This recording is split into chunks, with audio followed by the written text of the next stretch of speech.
game. Un très grand match de Ligue des Champions.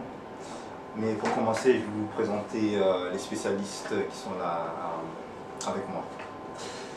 Alors, on a Alpha, Mansour, Simon, Loïc et Mamadou. Alors, pour commencer, une question pour les spécialistes. Qu'est-ce que vous avez pensé de ce match d'aujourd'hui? Je vais commencer, je vais entamer une grosse déception. Le PSG est une nouvelle fois lié avec les champions. Voilà, rien à dire pour l'instant, d'autre à part une élimination très décevante. Et je pense qu'on va assister encore une fois à la fin d'un cycle. Ceci s'appelle Emery. Je pense que pour lui c'est fini ce soir. Et il sera même éjecté dans les semaines qui viennent. Mais en tout cas c'est la fin d'Emery ce soir. Voilà. Éventuellement et effectivement un PSG vraiment décevant ce soir. Des joueurs amorphes sur le terrain. On n'a pas vraiment senti une envie de combattre, d'aller au combat.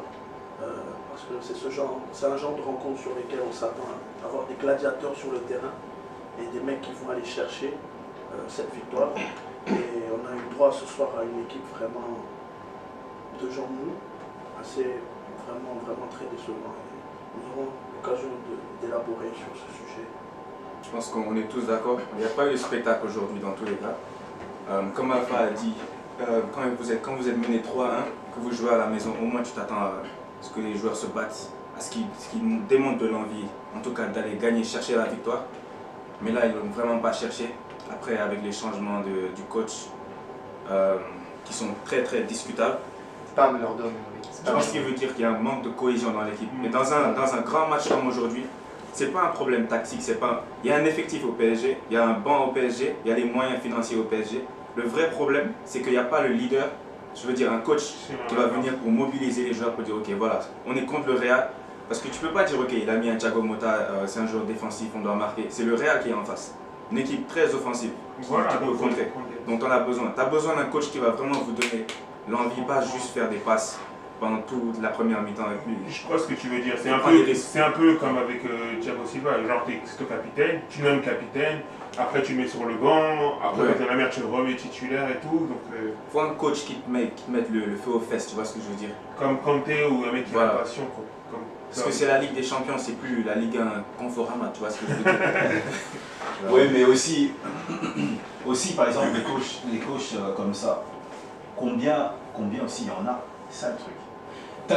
T'as par exemple, regarde par exemple Mourinho. Est-ce que tu penses, Mourinho il était au Real.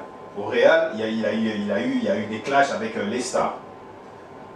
Maintenant, il est à Manchester, il y a des clashs avec les stars. Tu vois? Maintenant, on peut dire maintenant, s'il y a quoi? Qui reste Simeone, Guardiola. Bon, après, la seule personne peut-être que je vois qui peut peut-être Guardiola. Non, il y en a plein, il y a aussi Pochettino, il y en a beaucoup, je suis désolé. Pochettino, je pense qu'en plus, en tant qu'ancien joueur du PSG, voilà, ça pourrait le faire. Et puis, il a fait quelque chose, il a accompli quelque chose de superbe avec Tottenham quand même. Hein. Mais quelle star il y a à Tottenham? Quelle superstar, disons? Il n'y a pas de vedette à Tottenham, certes, il y a des très bons joueurs, il y a Eriksen, il y a Rickens. Ils ont Dembélé aussi, voilà. Ils ont un vrai collectif. Non, mais bon, eux c'est des, on dit, soi-disant, eux c'est des... Des joueurs en devenir quoi. Ouais, voilà, donc ils sont en train de... Pas des joueurs confirmés. Exactement, tu vois, mais qu'est-ce que Pochettino, il va faire devant un Neymar, par exemple? Tu vois, Neymar, et tu vois, c'est trop vaste. Neymar, il y a son père, tu vois, il y a sa famille, et puis c'est eux en fait qui contrôlent, soi-disant, bon, cette administration du PSG. Si le père de Neymar dit ceci, qu'est-ce que l'administration va faire? Mais dire comme ça, c'est Neymar l'entraîneur du PSG. Mais je pense que c'est pas de la faute de Neymar, c'est le président là dans ce cas. C'est le président qui doit cadrer, c'est lui qui paye à la fin du mois, c'est lui qui choisit, donc c'est à lui aussi de donner un peu de la crédibilité à son coach d'un côté, tu vois. Et je pense pas que ce soit le cas, je pense pas que Emery ait de la crédibilité par rapport au coach, parce que c'est par rapport à ce que tu as dit. S'il le met sur le banc, s'il met Neymar sur le banc, ils vont dire oui, Emre il fait n'importe quoi, il ne sait pas gérer les stars. S'il le met titulaire et Neymar fait ce qu'il veut, ils vont dire oui, Neymar c'est la star. Donc c'est le président, hein, c'est pas le. Non, mais Neymar c'est la star, c'est pas une question. Est-ce que on se pose la question, est-ce que Neymar c'est une star ou pas? Neymar c'est une star, c'est-à-dire que Neymar, ok, il est venu au PSG, il a été accueilli en grande pompe, il fait un peu ce qu'il veut au PSG, tu vois. Donc ouais, c'est pas le souci. Maintenant la question c'est, il faut un entraîneur justement qui ait les épaules assez larges justement pour pouvoir gérer ce genre de cas, tu vois, tout en n'oubliant pas le fait qu'en fait c'est une star, Neymar c'est la star du Paris Saint-Germain. C'est clair c'est triste à dire, mais franchement au Paris Saint-Germain il y a vraiment Neymar et il y a les autres joueurs. On va dire la vérité, depuis que Neymar il est venu, je pense qu'il y a une certaine Kylian Mbappé, tu peux le mettre là-bas aussi. Il y a une certaine sorte. Non, Di même Mbappé. Vous avez un effectif quand même, le PSG. Très bon effectif. Au niveau mondial. Ah oui, mais c'est pas parce que voilà, il mérite mieux que de perdre de 5-2 quand même. 5-2 sur 2 matchs quoi. C'est pour ça que je me dis que vraiment le problème c'est pas forcément ça parce que quoi qu'il arrive, tu peux avoir un coach qui est nul ou pas, mais ce match-là tu dois être à fond comme tu as dit, il faut donner tout sur le terrain. Et c'est le problème quoi. Peu importe le coach. On disait pendant la première mi-temps, en 45 minutes, ils ne sont pas tirés, ils se voient au but. Pas un tir, pas un seul risque. Une frappe. Que dans On dit que le Real avait déjà eu 2 occasions, 3 occasions dangereuses. Et ils ne doivent pas gagner en plus. Hein. Ils sont posés, ils ne doivent pas gagner, ils ont aucune pression. Et ça, le problème, c'est pas que PSG a perdu, c'est comment ils ont perdu. Voilà, c'est ça. Et à la fin du match, aucun regret. Le Real s'est permis de s'amuser, quoi. Ils se sont permis de s'amuser carrément dans la partie du PSG. De faire des petites passes, des petits dribbles. Marcelo qui fait une roulette sur. Je crois ils ont quand même fini le match à 10, tu vois. C'est quand même un match la première mi-temps, quand vous avez regardé le match, vous croyez que le PSG, ils étaient dans le même niveau que Real Madrid ou ils n'étaient pas dans le même niveau que... En fait, on ne peut pas juger, je pense, parce que en fait, c'est tellement dans la gestion Paris et Real Madrid, ils attendaient vraiment quoi, ils rencontrent, mais ils n'ont pas montré leur niveau. En fait. Moi, je pense qu'ils n'ont pas abordé le match avec le bon état d'esprit. Voilà, je suis d'accord avec vous. Enfin, dans un match comme ça, il faut se transcender. Ils n'ont pas pu faire. Mais se transcender, oui, mais attends, pendant combien de 3 semaines, ces joueurs de... Il y a Rabiot qui nous fait une lettre. Oh oui. Je m'excuse. On va pour le prochain match, vous allez voir, on va mettre tout le paquet. Il y a Emery qui nous sort en conférence de presse. Oui, bon, la remontada, c'est possible. Il y a tous ces joueurs il y a cette vaste de joueurs qui passent et qui nous disent oui, non, la remontada. On nous parle de la remontada. Oh ben, de toute façon l'année dernière, on a battu Barcelone 4-0, 4-0, 4-0. Et puis là.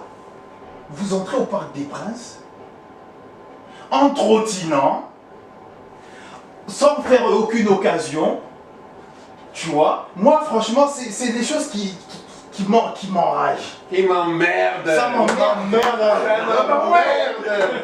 Ah bon, ouais. Non, mais analysons, attends, analysons un peu l'année dernière, contre Barcelone, la remontada, mais... Il y avait 11 guerriers Barcelone. C'était pas 11 joueurs, c'était 11 guerriers. Quand tu vois directement les 5 premières minutes, ou même les 2 premières minutes, moi je regardais la télé, je me dis aïe aïe aïe. Il y a déjà 0 pour Barcelone. On a un problème. Et il y a déjà 1-0. Et quand il y a 1-0, tu vois Suarez. Toujours pour la balle. On veut voir Barcelone, il voulait gagner. Voilà, donc maintenant, regardons bien. Comme on dit, le langage corporel du PSG. Dans les premières minutes, contrairement au langage corporel du Barcelone, de Barça, l'année dernière. Quelle a été la différence? C'est ça qui fait la différence, je pense. Et je peux aussi comparer la même chose.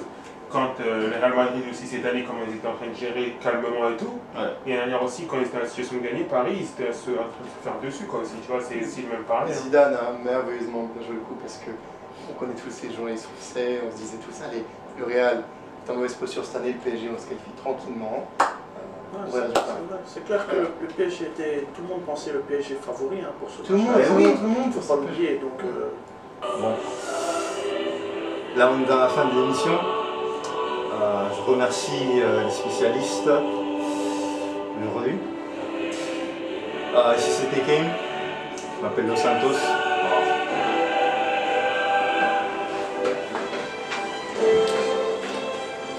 Merci. On va aller. Ouais.